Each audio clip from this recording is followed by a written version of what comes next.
Assalamualaikum warahmatullahi wabarakatuh. Di sini kami akan mempresentasikan materi bab kami mengenai perencanaan strategis. Sebelumnya, izinkan kami memperkenalkan diri terlebih dahulu.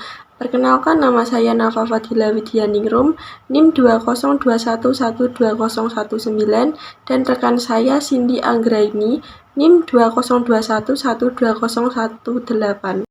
Apa sih rencana strategis itu? Perencanaan strategis adalah proses memutuskan program-program yang akan dilaksanakan oleh organisasi dan perkiraan jumlah sumber daya yang akan dialokasikan ke setiap program sistem beberapa tahun ke depan. Jadi, bisa kita simpulkan bahwa perencanaan strategis itu adalah sistematis pada proses perencanaan strategis tahunan dengan persediaan dan jadwal yang sudah ditentukan. Jadi, di sini manajer yang paling kompeten untuk memikirkan arah masa depan atau rencana spesifik yang akan diambil oleh suatu organisasi atau perusahaan. Antara strategi dengan strategis. Perbedaannya adalah bahwa formulasi strategi merupakan proses untuk memutuskan untuk strategi baru, sementara perencanaan strategis merupakan proses untuk memutuskan bagaimana mengimplementasikan strategi tersebut. Formulasi strategi itu, manajemen menentukan cita-cita organisasi dan menciptakan strategi-strategi utama untuk mencapai cita-cita tersebut. Contohnya itu diversifikasi produk. Diversifikasi produk ini merupakan usaha yang dilakukan perusahaan untuk penganeka-ragaman produk atau jasanya dengan cara menciptakan produk atau jasa baru agar sesuai dengan selera dan kebutuhan konsumen sehingga dapat meningkatkan penjualan. Ini merupakan keputusan strategisnya. Untuk perencanaan strategi ini melalui diversifikasi produk tadi, contohnya apakah dilakukan melalui akuisisi pertumbuhan organik atau lini produk mana yang akan ditentukan, atau apakah akan membuat sendiri atau membeli dari luar dan jalur pemasaran mana yang akan digunakan. Evolusi dari perencanaan strategi. Beberapa perusahaan memulai sistem perencanaan strategis formal di akhir tahun 1950-an. Tetapi hampir semua usaha-usaha awal tersebut merupakan kegagalan karena merupakan adaptasi minor dari sistem pembuatan anggaran yang ada. Manajemen mengambil pembelajaran dari pengalaman mereka bahwa tujuannya adalah untuk mengambil pilihan yang sulit di antara program-program alternatif yang ada, dan bukan untuk mengekstrapolasi angka-angka serinci anggaran. Waktu dan usaha sebaiknya ditujukan lebih banyak pada analisis dan diskusi informal, dan relatif lebih sedikit untuk pekerjaan-pekerjaan kertas, dan fokus sebaiknya pada program itu sendiri dan bukannya pada pusat tanggung jawab yang melaksanakannya. Selanjutnya ada manfaat dan keterbatasan dari perencanaan strategis. Manfaat yang pertama, kerangka kerja untuk mengembangkan anggaran. Suatu anggaran operasi memerlukan komitmen sumber daya untuk tahun mendatang. Oleh karena itu, penting bahwa manajemen membuat komitmen sumber daya semacam itu dengan ide yang jelas mengenai kemana arah organisasi untuk beberapa tahun ke depan. Manfaat penting dari pembuatan suatu rencana strategis adalah bahwa rencana tersebut memfasilitasi formulasi dari anggaran operasi yang efektif. Manfaat yang kedua ada alat pengembangan manajemen. Perencanaan strategi formal adalah alat pendidikan dan pelatihan manajemen yang unggul dalam melengkapi para manajer dengan suatu pemikiran mengenai strategi dan implementasinya. Tidak berlebihan jika dikatakan bahwa dalam perencanaan strategi formal, proses itu sendiri adalah jauh lebih penting dibandingkan dengan output dari proses tersebut, yang merupakan dokumen rencana. Manfaat yang ketiga ada mekanisme untuk memaksa manajemen memikirkan jangka panjang. Manajer cenderung untuk lebih khawatir mengenai masalah-masalah taktis dan pengelolaan urusan-urusan bisnis rutin saat ini dibandingkan mengenai penciptaan masa depan.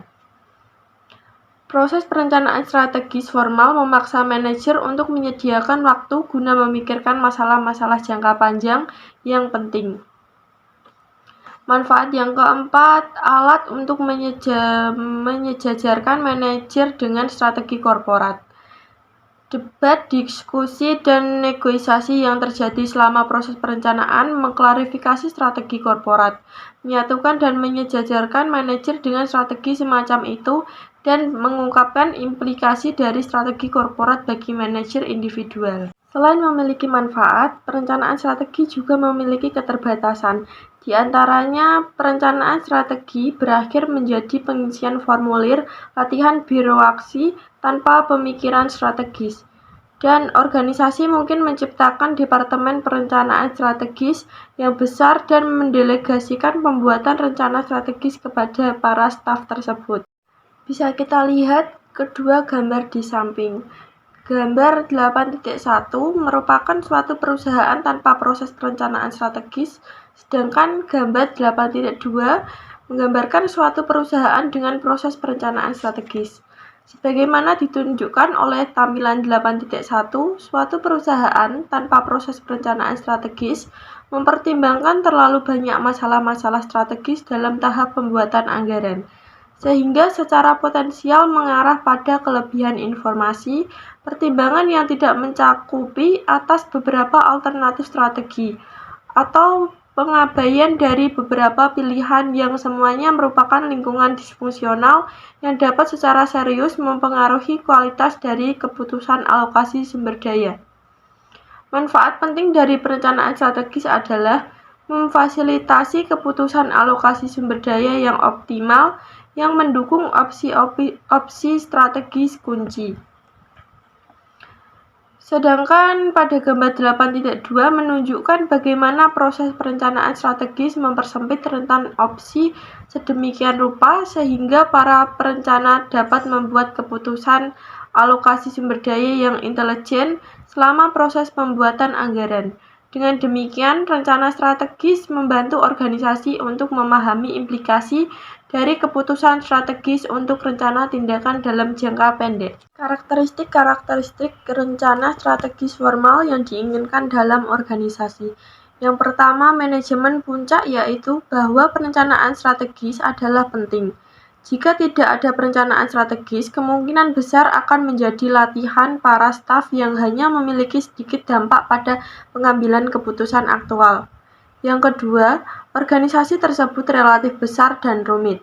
Dalam organisasi kecil yang sederhana, pemahaman informal mengenai arah masa depan organisasi adalah mencakupi untuk mengambil keputusan mengenai alokasi sumber daya, yang merupakan tujuan utama dari pembuatan suatu rencana strategis. Yang ketiga, ada ketidakpastian yang cukup besar mengenai masa depan. Tetapi, organisasi memiliki fleksibilitas untuk menyesuaikan dengan situasi yang berubah. Struktur dan isi program. Program merupakan produk atau keluarga produk ditambah riset dan pengembangan, aktivitas-aktivitas umum dan administratif, akuisisi yang direncanakan, atau aktivitas-aktivitas penting lainnya yang tidak sesuai dengan produk yang ada pada saat ini. Rencana strategis biasanya mencakup periode 5 tahun ke depan. 5 tahun adalah periode yang cukup panjang untuk mengestimasikan konsekuensi dari keputusan program yang dibuat saat ini. Dalam beberapa organisasi, rencana strategis hanya mencakup 3 tahun ke depan. Hubungan organisasional. Proses perencanaan strategis melibatkan manajemen senior dan manajer dari unit bisnis atau pusat tanggung jawab utama lainnya, dibantu oleh staf mereka. Tujuan utamanya adalah untuk memperbaiki komunikasi antara eksekutif korporat dengan eksekutif dengan cara menyediakan rangkaian aktivitas terjadwal melalui mana mereka dapat mencapai sekelompok tujuan dan rencana yang disetujui bersama. Teknik-teknik untuk menganalisis usulan investasi modal. Yang pertama, nilai sekarang bersih dari proyek tersebut, yaitu kelebihan nilai sekarang dari estimasi arus kas masuk terhadap jumlah investasi yang diperlukan. Teknik yang kedua, tingkat pengembalian internal yang implisit dalam berhubungan antara arus kas masuk dan keluar. 4 alasan untuk tidak menggunakan teknik nilai sekarang dalam menganalisis semua usulan. Yang pertama, usulan tersebut mungkin jelas menarik sehingga perhitungan dari nilai sekarang bersihnya tidak diperlukan. Yang kedua, estimasi yang terlibat dalam usulan begitu tidak pasti sehingga membuat perhitungan nilai sekarang bersih dipercaya tidak sesuai dengan usahanya. Yang ketiga, alasan untuk usulan tersebut adalah selain meningkatkan dalam profitabilitas. Yang keempat, tidak ada alternatif yang layak untuk diadopsi. Selanjutnya, beberapa pertimbangan yang berguna dalam mengimplementasikan sistem evaluasi pengeluaran modal. Yang pertama, aturan-aturan. Perusahaan umumnya mempublikasikan aturan dan prosedur untuk persetujuan usulan pengeluaran modal dengan berbagai besaran. Usulan pengeluaran yang kecil dapat disetujui di tingkat manajer pabrik, bergantung pada total jumlah yang telah ditentukan dalam 1 tahun, dan usulan yang lebih besar akan diteruskan ke manajer unit bisnis lalu ke CEO, dan dalam kasus usulan yang sangat penting ke dewan direksi. Yang kedua, menghindari manipulasi. Para pengusul yang mengetahui bahwa proyek mereka dengan nilai sekarang bersih yang negatif kemungkinan besar tidak akan disetujui. Bisa saja nekat bahwa proyek tersebut harus diambil. Dalam beberapa kasus, mereka mungkin membuat usulan tersebut menjadi menarik dengan cara menyesuaikan estimasi awal, sehingga proyek tersebut memenuhi kriteria-kriteria mungkin dengan membuat estimasi yang optimis atas pendapatan penjualan atau dengan mengurangi penyisihan untuk kontingensi dalam beberapa elemen biaya. Yang ketiga, model. Selain model pembuatan anggaran modal yang mendasar, ada teknik-teknik spesialisasi seperti analisis risiko, analisis sensitivitas, simulasi, perencanaan skenario, teori permainan, model penetapan harga opsi, analisis klaim kontingen, dan analisis diagram pohon untuk pengembalian keputusan. Baik, selanjutnya adalah menganalisis program-program yang sedang berjalan. Selain mengembangkan program-program baru, banyak perusahaan memiliki cara yang sistematis untuk menganalisis program-program yang sedang berjalan. Di antaranya ada dua. Yang pertama adalah analisis rantai nilai, yang kedua adalah perhitungan biaya berdasarkan aktivitas. Analisis rantai nilai adalah analisis mengenai sekelompok aktivitas yang menciptakan nilai dan saling berhubungan yang menjadi bagiannya. Dari memperoleh bahan baku dasar, untuk memasok komponen, sampai membuat produk akhir dan mengantarkannya ke pelanggan akhir. Dari perspektif perencanaan strategis, konsep rantai nilai menyoroti 3 bidang, yaitu hubungan dengan pemasok. Jadi, hubungan dengan pemasok harus dikelola dengan baik agar perusahaan dan pemasok dapat sama-sama mendapat manfaat. Yang kedua, hubungan dengan pelanggan. Hubungan dengan pelanggan juga harus dikelola dengan baik, sebagaimana pengelolaan pada hubungan dengan pemasok. Yang ketiga, hubungan proses di dalam rantai nilai di perusahaan. Suatu perusahaan mungkin ingin menganalisis hubungan proses di dalam rantai nilai, mencari cara untuk meningkatkan efisiensi dalam kegiatan perusahaan. Perhitungan biaya berdasarkan aktivitas. Activity Based Costing, atau biasa dikenal dengan ABC, adalah sistem perhitungan biaya pada produk berdasarkan aktivitasnya. Dasar alokasi atau pemicu biaya untuk masing-masing pusat mencerminkan penyebab dari terjadinya biaya, yaitu elemen yang menjelaskan mengapa jumlah biaya yang terjadi di pusat biaya atau aktivitas itu. Activity-based costing juga memiliki beberapa kegunaan agar manajemen dapat membuat keputusan mengenai 1. Lini penuh versus lini produk terfokus. 2. Penetapan harga. 3. Keputusan buat atau beli. 4. Keputusan bauran produk.